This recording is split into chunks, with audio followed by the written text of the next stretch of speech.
What's going on, guys? G2 here. Welcome back to the channel. And today we're going to do a quick video on how to install an anti-rotation pin set in your AR lower. Now, I highly suggest if you're doing an 80% build, you pick up something like this.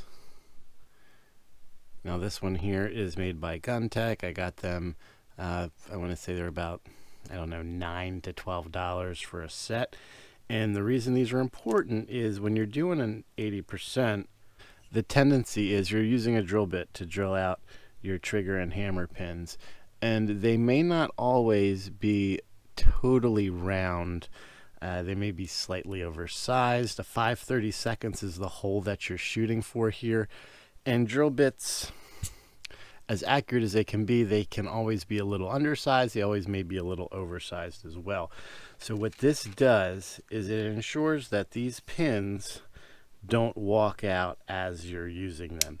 And 9 times out of 10, they're not going to. But if you have one that is consistently walking out, the only way that you can fix that is to use one of these. And they're very, very simple to install. So what we're going to do first is we're going to take our fire control group out of here. And we're going to use a 1/8 punch here. And you guys know how to take out a fire control group. So I'm just going to speed up through this process.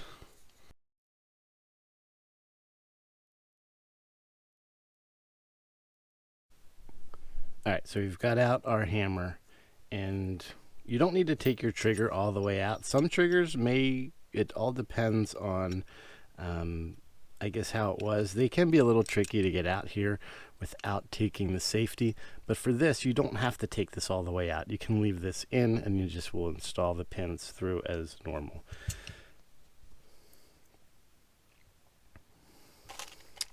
So I'll open this up.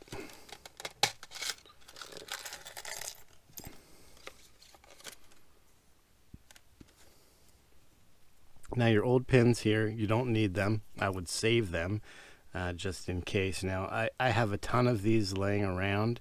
So what I suggest as a tip for you is to get one of these pins, and you'll see there's notches on them, 2 notches. So right here at this first notch, kind of the middle point, take a Dremel and cut it off. So you end up with a small pin like this. Now what you essentially will have when you go to reinstall these, you have a small slave pin that you can use for your trigger and your disconnect. And you can pin all of them together, drop them in, and then push everything out easy. So if you know, AKs are notorious for having slave pins. This is one easy way to get a slave pin for an AR. So looking at our kit here, we've got our 2 pins, which replace our old pins here. We have our, I guess, anti-brackets here that hold everything in place. And then you've got your 4 screws. And you have your 4 screws here, little blue Loctite on all of them. And you'll have this little piece here which assists you in feeding the pins through. So we're just going to screw that on right like so, and we're going to slowly start it. I'm going to get our disconnect. I'm going to put our disconnect in, and just like you would normally do any trigger install, we're just going to feed that through and through the other side. And now that pin is installed, and we can unscrew this here. Simple. Go ahead, we're going to do the same thing for our hammer.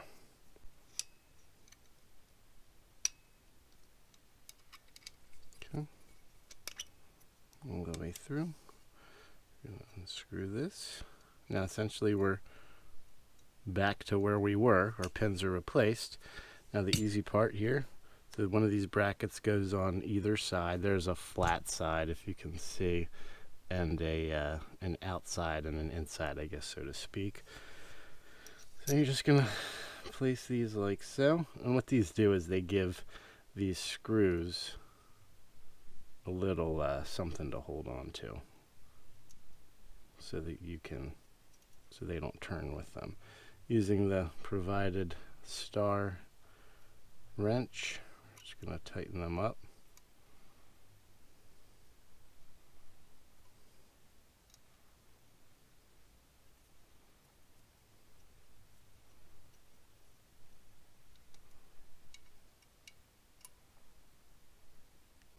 Now on to the other side.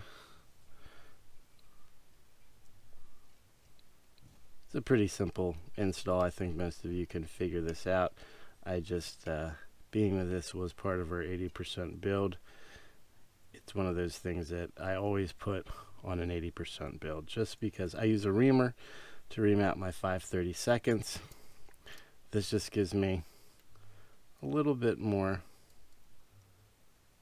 peace of mind with the overall installation.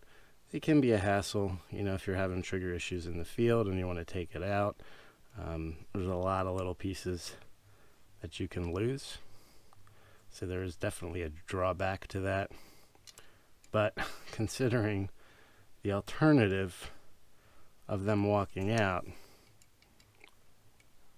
think the trade-off is pretty worth it. And that's it. So now we have our anti-walk pins installed, and those pins will not go anywhere. They're good to go. So again, pretty simple install. If you've installed a fire control group, you can do this no problem. And again, I highly suggest, if you're doing an 80% build on a 15, on a 10, whatever it is, use these just to make sure. Err on the side of caution. So until next time, ladies and gentlemen, make sure that you're practicing safe weapons handling at all time, treating every weapon as if it was loaded. God bless America. G2 out.